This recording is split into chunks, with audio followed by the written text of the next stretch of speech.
encontramos con Katia Cecilia Ornelas Núñez, especialista en justicia restaurativa y sanación de trauma. Katia, ¿cuál es tu opinión respecto a este encuentro, a este congreso? Estoy muy gratamente sorprendida de que ha sido un congreso en la materia bastante especializado, pero dentro de la especialización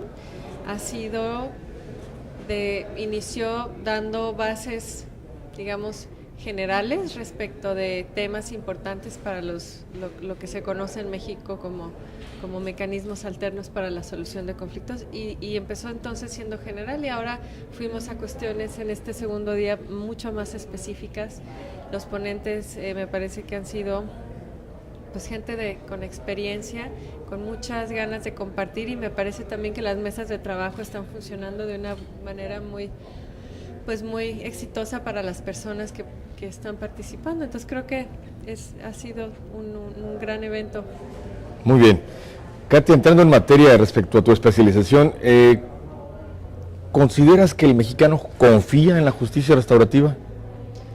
Yo creo que antes de confiar en la justicia restaurativa, pues no la conoce. No la conoce. Como tal, pero realmente, porque hablamos de un concepto, ¿no? La justicia restaurativa, sí. Pero si nosotros entendemos que más que el concepto, es una práctica que nos lleva a recordar la manera más sencilla de hacer justicia. Y eso tiene que ver con algo que uno aprende con el sentido común en la familia, por ejemplo, a ver, cuando hay un niño en la casa, ¿no? Se rompió entre hermanitos, ¿no? Sí. La típica de que, mi hermanito me agarró mi dibujo y lo rayó, ¿verdad? Sí. ¿Cómo resuelve uno los conflictos? Pues se sientan los dos, la mamá, el papá o la hermana mayor, en fin, pueden sentarse y decir, a ver, ¿te das cuenta? Pues no le gusta a tu hermano que le agarren sus cosas, okay. ¿No? Sí.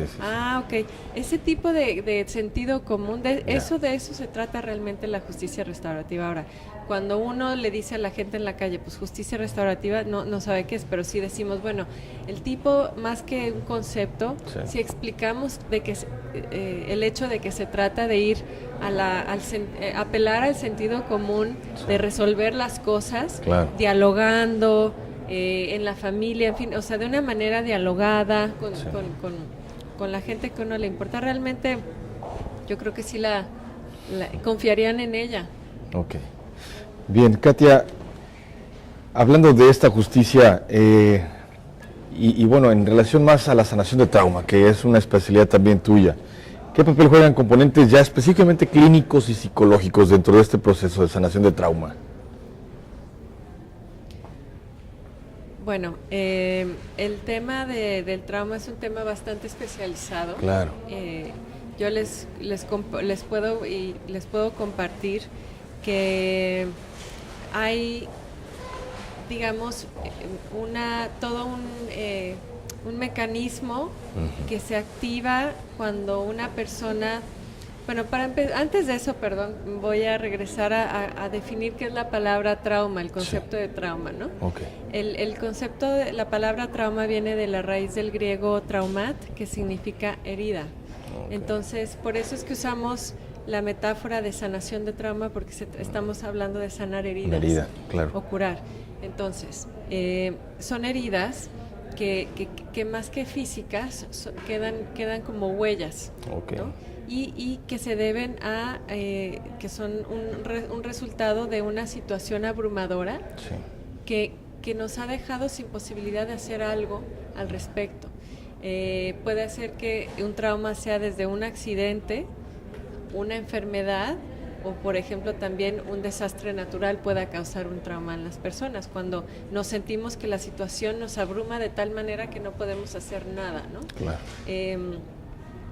Y bueno, en ese sentido, y en relación a la justicia restaurativa, es relevante el tema del trauma porque muchas veces la violencia tiene una relación directa con el trauma, es decir, muchas veces la violencia causada entre los humanos por los delitos, por guerras, en fin, genera traumas en las personas. Y entonces, cuando hablamos de justicia restaurativa, queremos ayudar en un sentido amplio. La justicia restaurativa quiere atender las necesidades de las personas.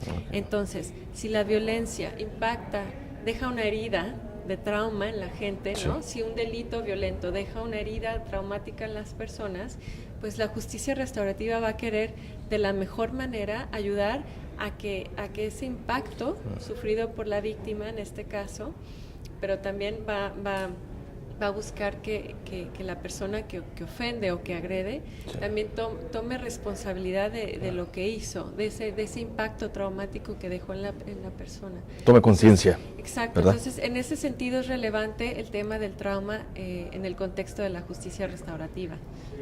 Bien, maestra Katia, conocedora de los dos contextos, tanto el norteamericano como el mexicano, en materia de mecanismos alternativos para la solución de conflictos, pudiéramos considerar que a lo mejor nos lleva cierta ventaja, ya que, bueno, la implementación en el caso mexicano pues es, digamos, reciente.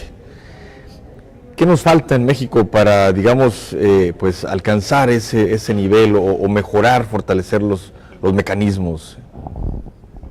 Yo creo que hay dos realidades en el tema de los mecanismos alternativos de la solución de conflictos. Una realidad es la legal, ¿no?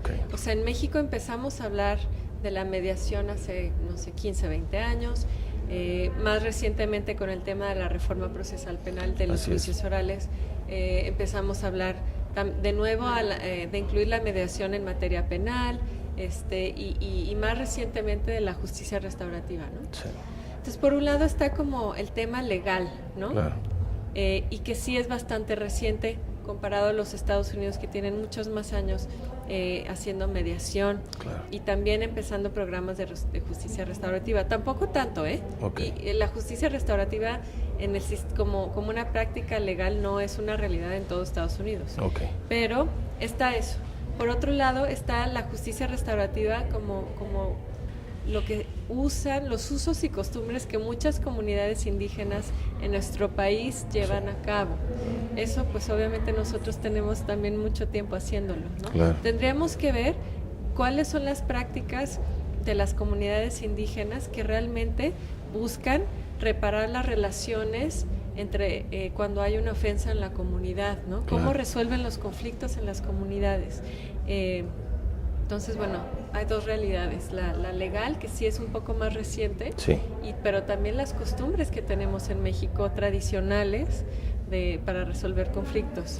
Cierto, y bueno, considerando entonces ese contexto que me mencionas, ¿qué oportunidades reales existen de que los mecanismos alternativos de solución de conflictos, considerando el tema legal, el tema cultural, el tema que hablábamos también en otra plática sobre la cultura punitiva que existe en México, ¿qué oportunidades reales hay de que estos mecanismos se conviertan en realmente alternativas reales en materia de impartición de justicia?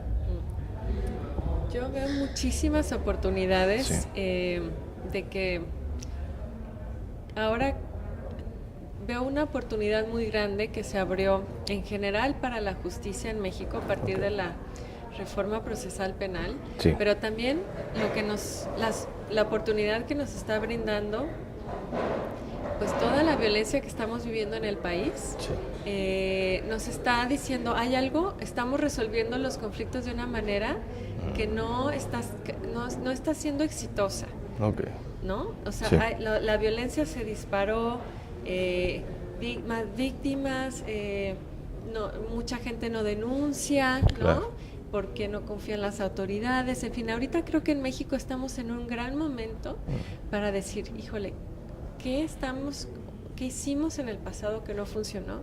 Y ahora con estas nuevas herramientas, que insisto, pues muchas tienen orígenes en usos y costumbres indígenas en general en el mundo, pues tenemos una oportunidad de regresar a ver cuáles son las formas que, de acuerdo a nuestro contexto mexicano, ojo, también eso es muy importante, nos van a ayudar a resolver los conflictos de una manera pacífica que realmente nos fortalezca como sociedad en México, ¿no?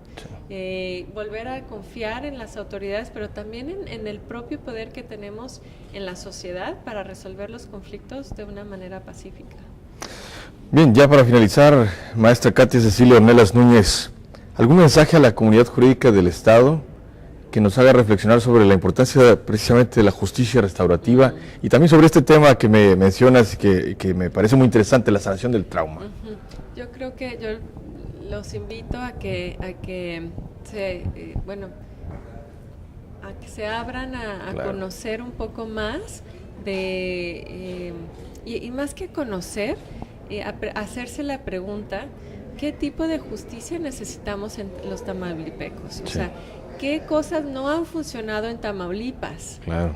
O sea, la justicia restaurativa nos hace una invitación para que nos preguntemos qué cosas han funcionado y qué cosas no han funcionado y qué podemos hacer para mejorar de tal manera que nuestras relaciones humanas mejoren, los conflictos se resuelvan de una manera no violenta, Sí, claro. ¿no?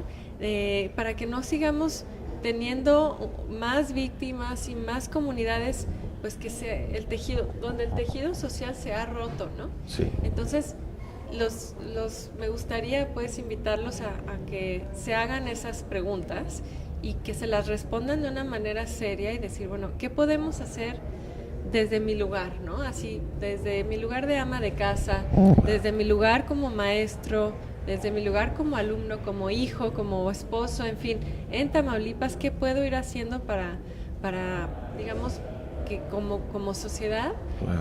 podamos tener, pues, aprender nuevas formas de resolver los conflictos de una manera pacífica que nos dé satisfacción a todos y que definitivamente nos ayude a romper estos ciclos de violencia en los que estamos inmersos. Finalmente tratar de romper esa máxima de violencia genera violencia, ¿verdad? Y en lugar de eso, ¿por qué no buscar el perdón, buscar alternativas de justicia pacíficas?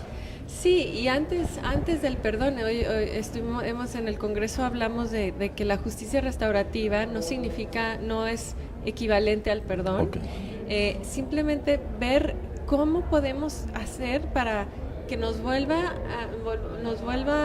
a ser importante, o sea, es decir, que yo como ciudadana Sí. me importe lo que le pase a mi vecino, Ya. ¿no? Así es. O sea, ¿cómo regresar a ese estado donde la gente se saludaba, se miraba a la cara y buenos días, ¿no? En fin, a esa proximidad que realmente, pues la violencia nos ha alejado de eso, ¿no? Entonces ya no confiamos en nadie, nos hemos aislado un poco, desconfiamos hasta del vecino, en fin, ¿qué podemos ir haciendo para acercarnos de nuevo, ¿no? Y tratar de restablecer el orden social a partir de que el involucrado en una conducta antisocial entienda y haga conciencia, pues, de sus actos, ¿verdad? Y de todo el impacto que ocasiona. Esta es una parte fundamental. Claro. Generar responsabilidad. Así es. Perfecto. Maestra Katia Cecilia Ornelas Núñez, especialista en justicia restaurativa y sanación de trauma, muchísimas gracias. Al contrario, muchísimas gracias. Gracias.